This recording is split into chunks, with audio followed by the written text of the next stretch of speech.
What's going on, everybody? My name is Trevor Barrett with Barrett Knives, and today we're going to talk about the 3 reasons why your steel isn't getting hard.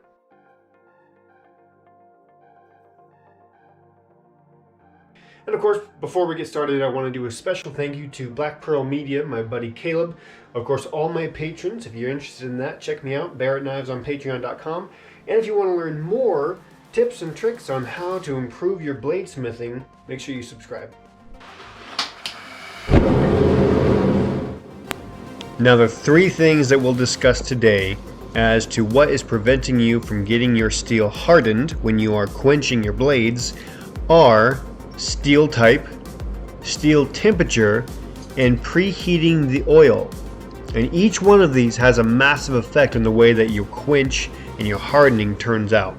First of all, let's briefly mention what a proper heat treat cycle is. I'll make sure I go over this in more detail in another video, but for now, let's talk about this. Proper heat treat involves normalizing, which is also called thermal cycling, and then you have the quench, and then you have the temper. That whole 3-step process is a proper heat treat. So, now we can get into it. Let's talk about the steel type. So let's say you quench your blade, and then you take a file to it, and it's not hardening. The file digs in and cuts into the steel a little bit too much for your comfort, and you've noticed that your steel just isn't as hard as you would like it to be for a blade. Steel type may be a very big issue. The reason being is that mystery steel or scrap steel, while it can make a good blade, it's more dependable to make sure that you have a good type of steel, one that includes high carbon content. If you have a mild steel, just basic plain steel you can get from the hardware store that has low carbon, it will not harden, and therefore it's unsuitable for a blade. This will include things like rebar, welding, or I should say various basic steels that you use for welding. Other things like that, they're just not hard enough. You have to make sure you get the right stuff. I would suggest trying to go online or a local steel mill. You can find lots of different steels that are high carbon. I would suggest at least 1080. That will be a great steel to make. The second one is low steel temperature.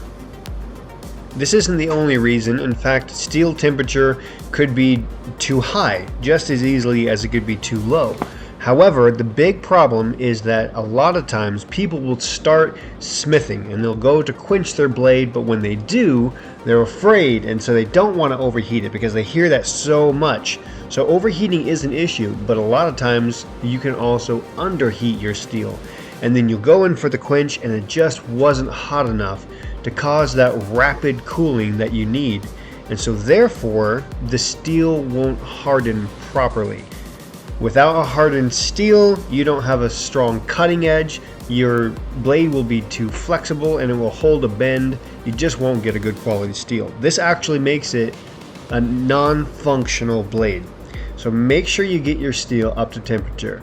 And then of course the final one that we'll talk about today is not preheating the oil. If you do not preheat your oil and you go in for the quench with nice hot steel, what's going to happen is you're going to get an improper quench because the extreme contrast of temperature causes a vapor barrier which prevents it from cooling fast enough. It's literally a bubble around your material, and that will not allow you to get a proper quench. So there you go, guys, 3 quick tips on what you need to look out for when you're doing it. If you'd like to see more, let me know and I'll definitely include other videos going more into detail. This is just a quick summary. I hope you liked it. If you did, make sure you subscribe, make sure you follow along, whatever it is on whatever platform you see this on, so that we can get into bladesmithing even more.